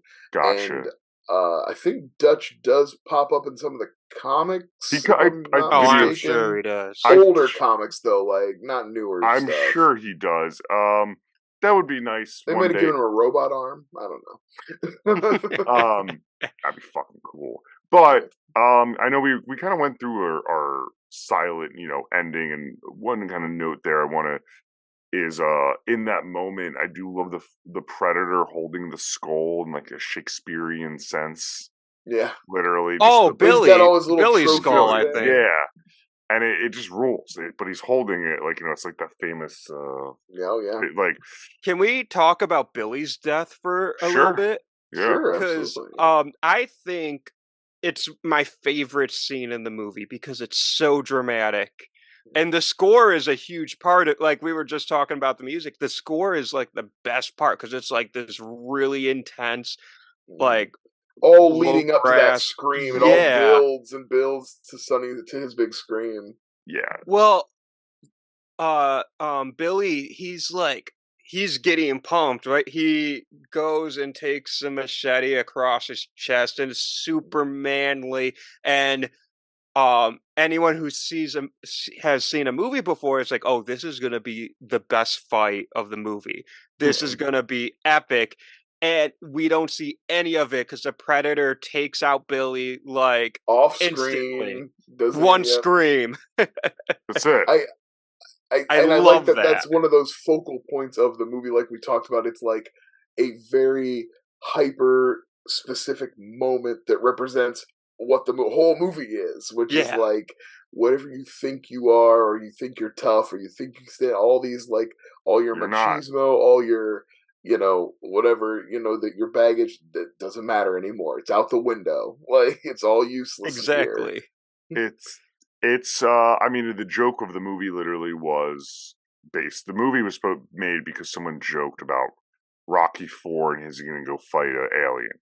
Like that's and you only use a Rocky because of the Stallone stuff. If anyone noticed my hat. Don't flip the switch on us now. I'm gonna flip the switch here. Oh shit! You did it. Is I don't have those biceps though. It's to me it's not Rocky there. It's Rambo, and that first Rambo is that it's you're stripped of you're truly stripped of everything, and it's what you are, and you could only rely on your instincts there. Yeah, and that's what that's what that last act is with Arnold. And to be fair, speaking of Predators, we do have to give a shout out. They do pay that scene off in a way with the Yakuza member and the sword fight. You do kind of get like, I guess I would call it a bookend to that, and it's fine because they're not trying. They're doing a different thing. It's not like I don't feel like it undoes the importance of Billy's death because that means a different thing in a different movie. But you do get a cool one-on-one sword fight with a Predator if that's what you're into. It's so far away too. Yeah, and like Predators is very different from Predator. I think they're trying to do different things, but I love that scene. And like you said, with the gun scene much earlier in the movie, I think you can read Predator as kind of a satire on two of the big genres on masculinity, but also of the two big genres of the 80s being the militaristic, testosterone-heavy action movies like Commando, like Rambo, and then slasher films, especially because Jason was huge at this point. And I think at this point, both of these genres or subgenres were kind of losing steam, so Predator just put them together. Yeah, absolutely. Because it is a testosterone-heavy action flick, and it is a slasher. Yeah. And it's like, what if... And you don't have to read anything into it beyond that. You can enjoy it just like that, and it's fine. And that's the way most people do enjoy it, and the way I enjoyed it for 20 plus years. But it's also fun to dig a little deeper. I like that we have this now depth to it. Mm-hmm. Or not depth, but you've highlighted things that we've never pulled out, and there's more to the movie than just that. Just the fucking they go in there, they're cool dudes, and they fuck shit up, and some people die. Yeah, and Arnold's the biggest tough guy, so he wins. Yeah, he's got the biggest muscles, so he wins. It's always nice when there's I don't know. It's always nice when there's more to it. Well, it's like kind of how Scream made fun of slashers. I think Predator's doing the same thing with the 80s like action movies by putting these action stars in a slasher. Yeah. Somebody pointed this out to me. This was pointed out to me through a different, smarter podcast. I'm not sure exactly who it was, but they noticed, and they're right. Arnold's career has always been a satire of what people like. Like that's why Last Action Hero is so funny because like he's actually doing satire movies he never really did.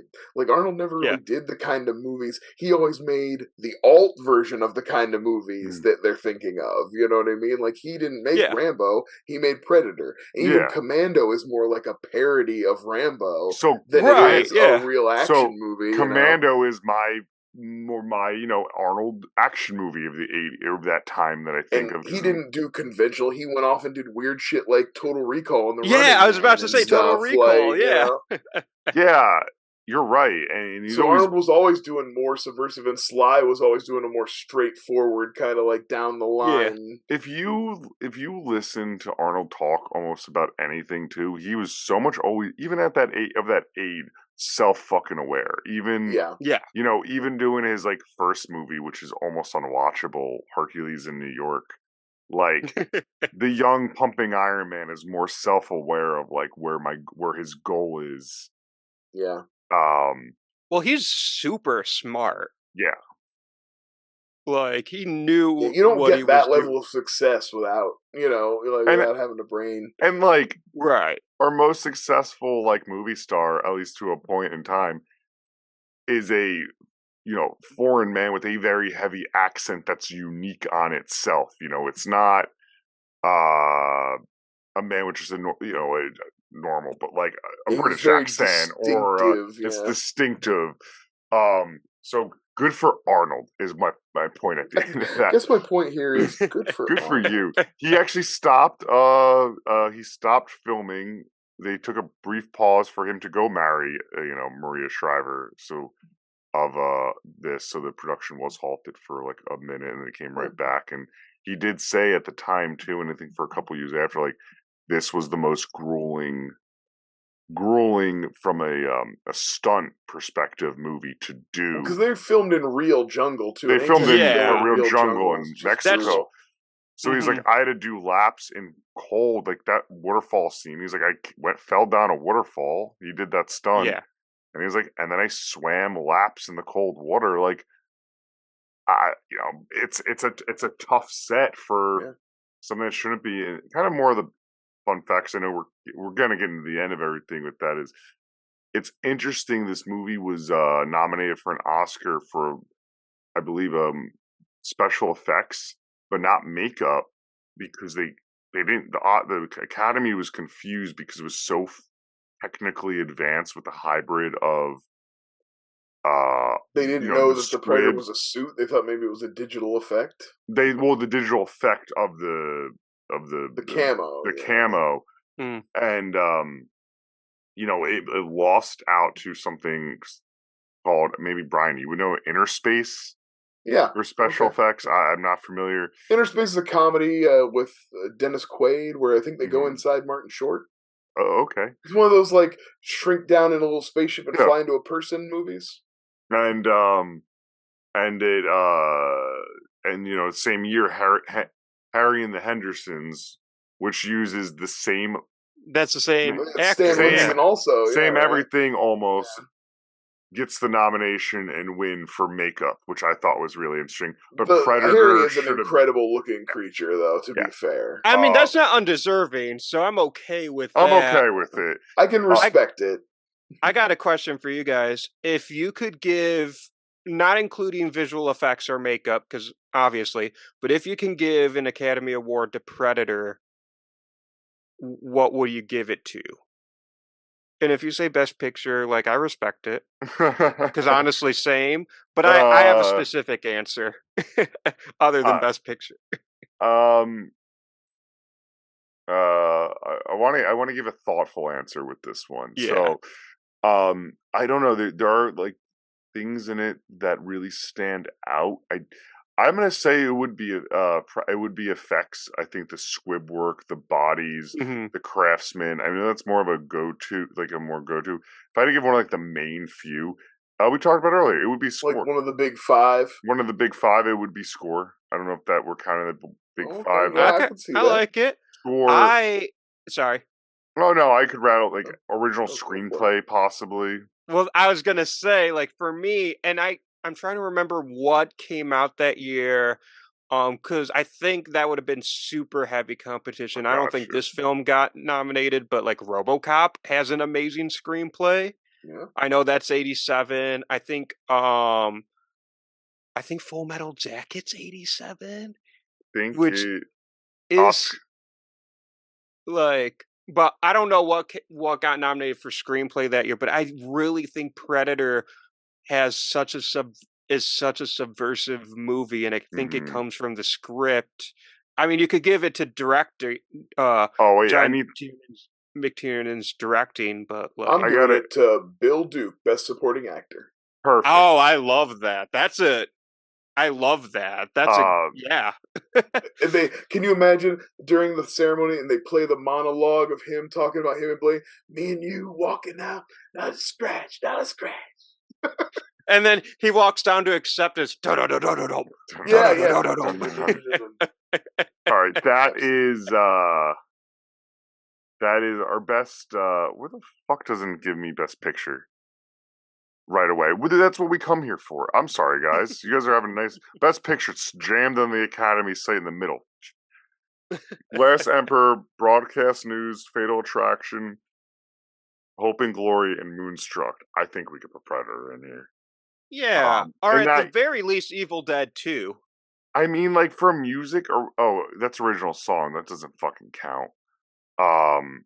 Score, I was going to say, why is Mannequin here? And then I was like, it's a song. Score, Witches of Eastwick, The Untouchables, Empire of the Sun.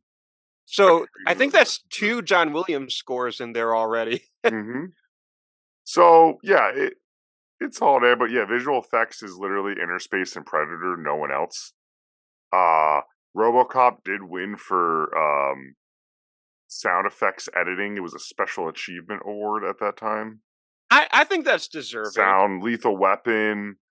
Because at first, Bill Duke would have been up against stiff competition because Sean Connery won that year for The Untouchables.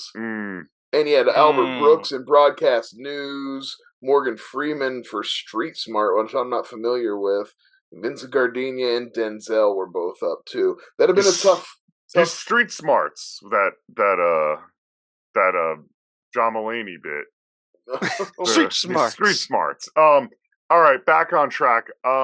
So I don't know. I feel like we covered a lot of this movie. The movie then just ends with the Arnold fakes him out with this elaborate kind of he home alones him. He home alones him, but the Predator is smart, so he's like, "That's a trap. I'm coming around," but the real trap was behind him. I like the traps, but I love the hand-to-hand fight where you get to see Arnold get his ass kicked. Because it's especially not a thing you had seen in movies up to that point. Like, Arnold was always the one doing the ass kicking, you know? Well, so I don't want to throw shade.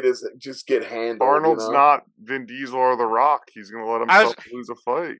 I was about to say, I don't want to throw shade, but you said it for me, so. I like those. I like the movies. I have fun with them, but it's the lamest shit in the world knowing going into any of their movies that it's in their contract. I mean, honestly, if there's anything in your movie that can make me compare you to Steven Seagal, you're in a bad way. And that's a Steven Seagal move, to be like, I can't get hit, I can't lose a fight in a movie, you know? Oh yeah. Steven Seagal. I've seen some recent TikToks of some movies of him in the past few years where it's the funny. Well, he exclusively does movies over in Russia now and is like a professional tough guy for Putin's entertainment, right? Yeah. Oh, geez. Yeah, have you seen some of those Aikido demonstrations he does over there? Oh man, it's rough. Well, there was some movie. It might have been right before Russia, but it's still rough. Seagal years. Laura and I ran through a lot of One Tree. You remember we were watching One Tree Hill a couple months ago, and one of the actors in it I saw pop up in a clip from one of those Seagal movies, and I'm like, "What the fuck?" Working man gotta eat. I'm like, I know you gotta work, man, but there has to be something more than the Aikido. Can't you go be the bad guy in an Indian movie or something? So, Keith Scott. So I got a question. I got a question for you guys. Yeah. Did Dutch plan for the Predator when the predator avoids a trap and then Dutch gets him with the log, did Dutch plan that? Or did he just improvise? Yeah, because I always thought he improvised. He got lucky that he also was near a second trap. Like he just had a lot of stuff set up, and he got lucky that the predator was at least near one of them. I think he set up enough where there was outlets to do things in it. Well, I didn't think that was like a true trap. I just thought that was like the wait for the other trap. And then he just kicked it, so it fell. The thing to snap him up. Yeah, right. I think you're more right, Austin. I always thought, that's why Arnold wins, because he's smart. He was able to improvise that. And I'm not saying the Predator's not smart, but I always kind of viewed this as this is not a great Predator. Mm-hmm. The great Predators is overconfident. He doesn't respect Arnold. He's easily taken out the rest of his crew. This is just the final. This is his final big game. That he's gonna get Arnold's skull. I love the way he takes his mask off and then he comes over and he grabs Arnold and he looks at his skull for a minute. Do love that. He admires it. He's like, "Oh, this is gonna be a good one." It's a good trophy. It's a good trophy. And I never thought this Predator was in terms of Predator, he's my favorite Predator because he's the first one. He looks the coolest. But in the Predator world, I imagine there are much better Predators at hunting. There are Predators hunting xenomorphs. Is Wolf from AVP Requiem. The best thing about that movie. He's the John Wayne of Predators, just rolls up and just smokes people left and right. He rules. Exactly. And because of Predators like him, I always view the original as the dentist going on a safari to or one of the trainees from the first AVPs, a kid barely just passed his trial, baby. It's just for this this is someone on a hunting weekend. He's not hunting an elephant, he's hunting a deer. It's ducks on a pond for this one. Yeah. And then he's like, "Oh my god, this duck's actually a goose or something." I don't know. I didn't know where I was going with that. A grizzly bear wandered into his camp. He thought he was just out hunting. This one comes back. Deer. Yeah. So I like that point. This isn't the. This is of Alien. It's this isn't the only xenomorph out there. There's a lot more intense. Right.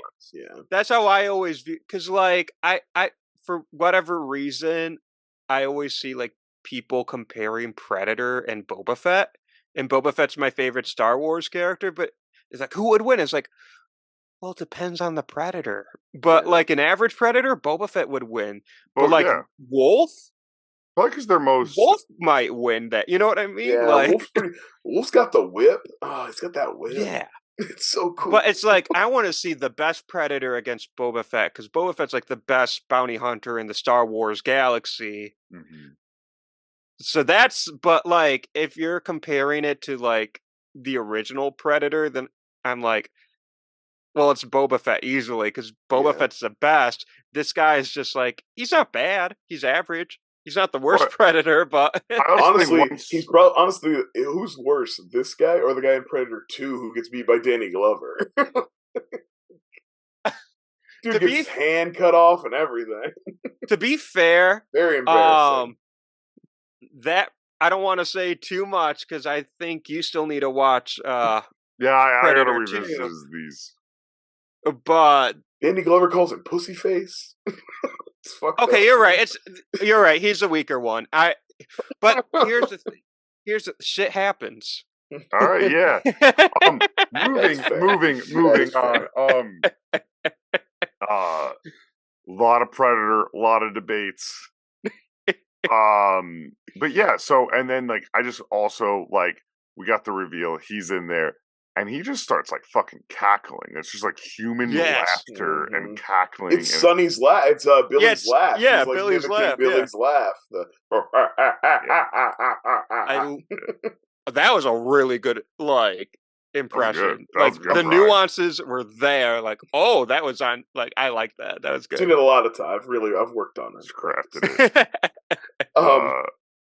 I did always like the way Arnold somehow outruns a nuclear explosion. He has 10 seconds and he somehow gets clear of that explosion. He gets hit by it still. So yeah, the Predator self-explodes.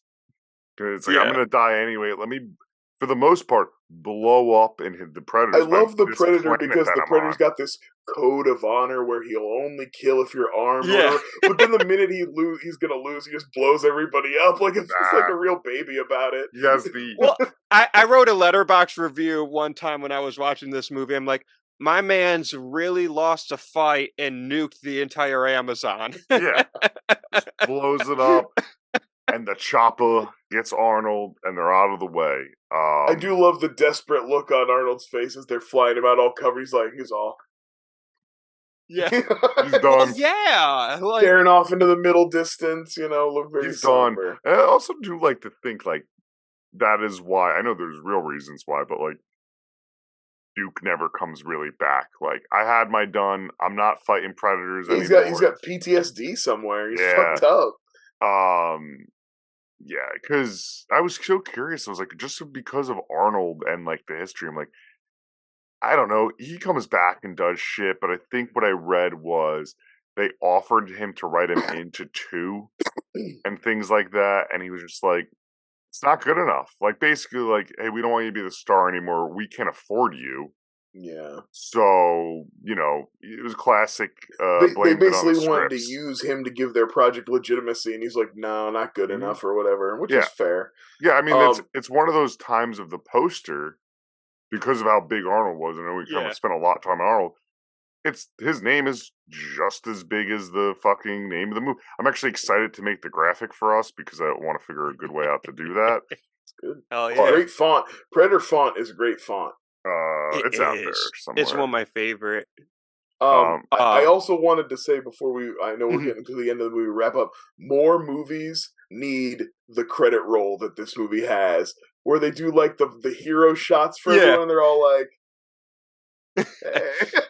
Everybody thinks Arnold gets one. Arnold just uses a shot from the movie, but everybody else has the hey. I just love how Arnold couldn't be bothered to shoot one real quick. That was his contract. He's like, I'll get beat up, but I'm not taking time out of my day to smile. No, I'm not gonna. I refuse to smile for your thing. I'm not gonna do something silly. Bill Duke does he's got the little flask and everything. They do the whole. I love it. No, Carl Weathers has one of the best smiles I've ever seen. I think he catches the gun, right? Yeah. Before we end, it might just be the man has the best skin I've ever seen in my life. I meant to say this earlier. Carl Weathers talking about how it was a good smile. The interaction, the Dylan you son of a bitch scene, his skin looks like there's a gloss filter on that scene, because it is so. He's a beautiful man. That's I know, but it was like too smooth, and then being juxtaposed to Arnold, where there's a lot of character to the face. I don't know. I meant to say that earlier, but it took me out of it. I'm not ashamed to be there's a lot of ripped dudes in this movie, but I find myself flat out gawking at Carl Weathers' body sometimes. Carl Weathers is beautiful. I was like, Carl, you need to zip up your vest because I'm having trouble concentrating. Yeah. Your abs are distracting. Yes. He is just a beautiful man. I know Adonis Creed is his son, but Apollo is the real Adonis. Let's be real. That's right. Absolutely right. Absolutely right. On that, Austin, is there anything you want to add that we didn't cover or go over into before I could go on for hours, man. I love Predator. I just want to give a shout out to Stan Winston. I think we mentioned him a little bit. Briefly, yeah. We stan, no pun intended. No, pun intended. No, he just. But I mean, obviously with this film, but Jurassic Park, Terminator, Aliens, the original Iron Man, he directed even Pumpkinhead. Yeah, I love Pumpkinhead. Yeah. And just his contributions to science fiction and action and horror and just cinema in general, Yeah, the design. I'm glad you brought that up. I love that. Stan Winston is the fucking man, especially with the creature designs. And I mean, it's Alien Day, and we all pay respect to H.R. Giger and what he did. But you can make an argument, like, as a fan and as a Giger fan outside of Alien and of his art, I still will entertain anyone who's like, I prefer the honeycomb style head that's in Aliens to the glassy dome from Alien. I'm fine with, you know what I mean? I won't.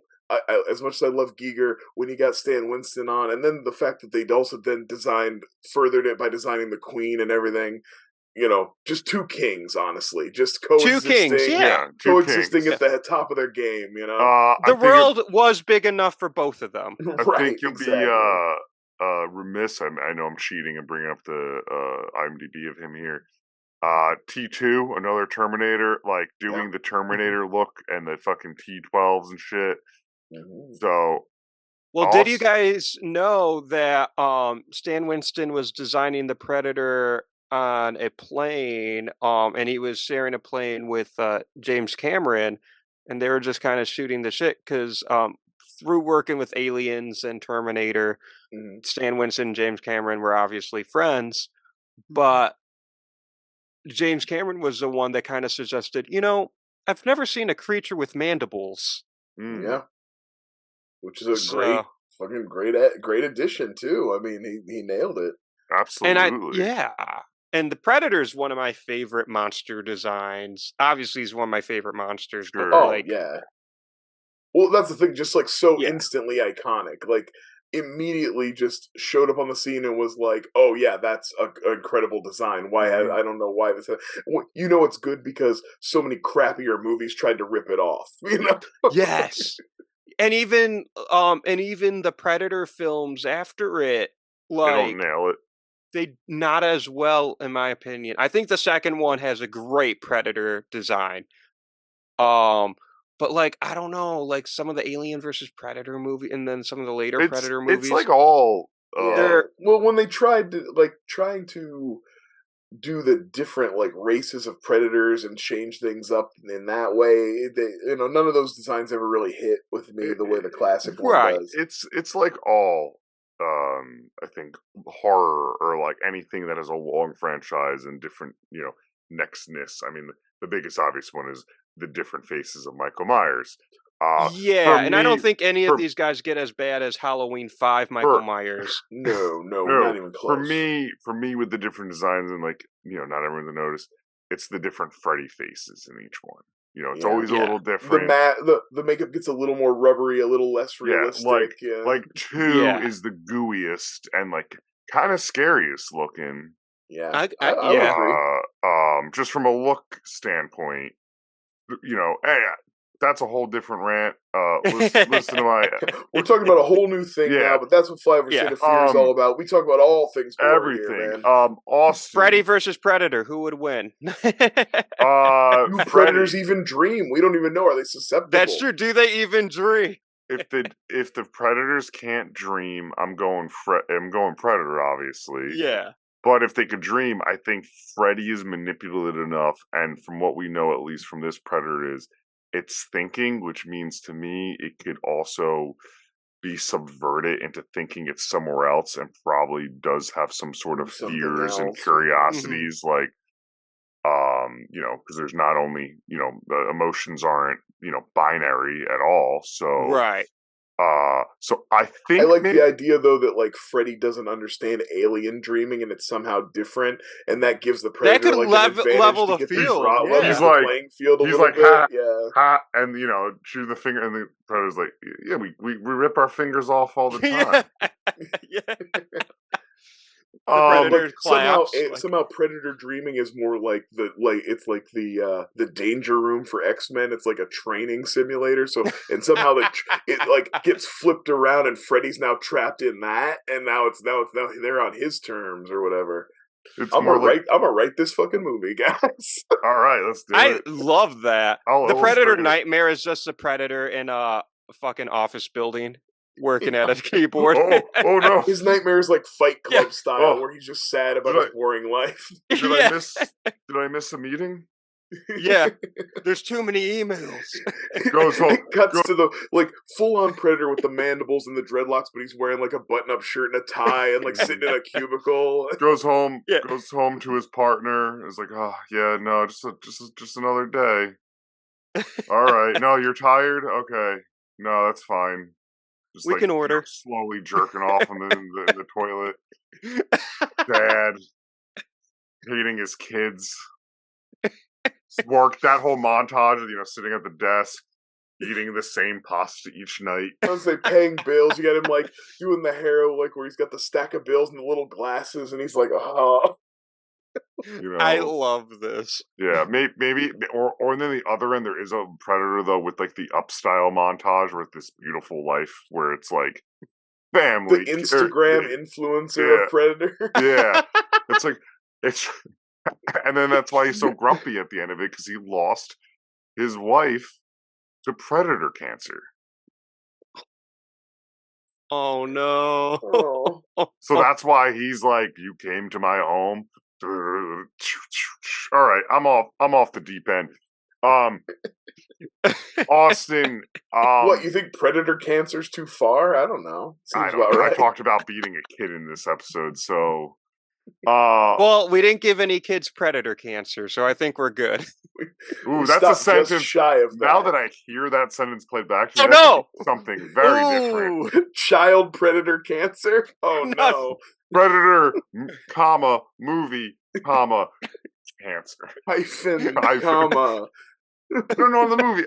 Sorry. Oh, jeez. Austin, it's been a ton of fun talking movies and Predator and all of this with you. Any final, give us your final thoughts on where we could find you. Okay, sorry, I have to say this now because it's in my brain. Chris Hansen comes out. The Predator is there. Chris Hansen has the Predator to please take a seat. And it does the clicks. Chris Hansen gets the 3 dots on his forehead. Take a seat. Oh, take a seat. Goodness. Take a seat. No.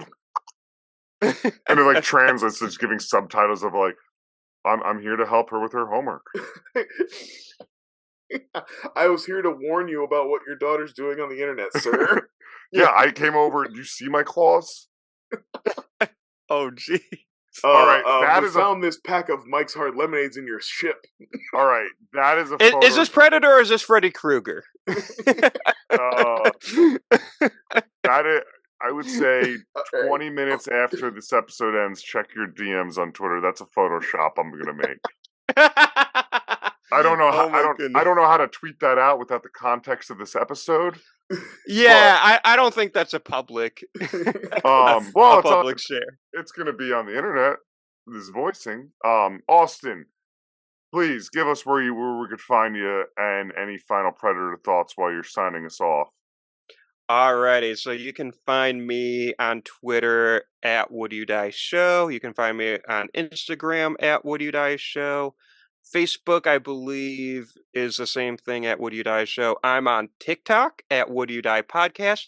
Although I just shit post videos of Gizmo dancing to Get Low and just Custer and whatever random music I can find.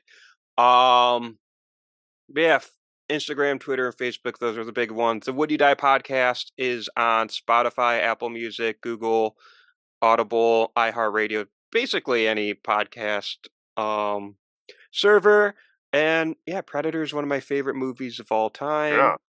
Definitely top 10 just of all time, obviously, of horror and action and sci-fi. It's just a super influential movie for me. And it's one of those franchises where it's when I dream, I want to make my own original monsters. I want to create my monster movies. But at the same time, I'm human. I'm dreaming of the franchises I want to work in. So I'm manifesting this. One day I'm going to make a Predator movie. Let's do it. I'm just manifesting it. I mean, I feel like Prey has now opened it up. So it's pick a time period and put a Predator in it. Go nuts. I got ideas. Yeah, we all want to see it. So I feel like the door's wide open. I definitely got ideas. I hope one day you do get to do that. And don't forget us on the way. I will. You make that movie, and I will watch the shit out of it. But you could. I love that. Thank you for picking that. This has been an awesome conversation. You can find us here as always on Flyover State of Fear and Brian at Hercules on Twitter, me at Chandango and Flyover State of Fear.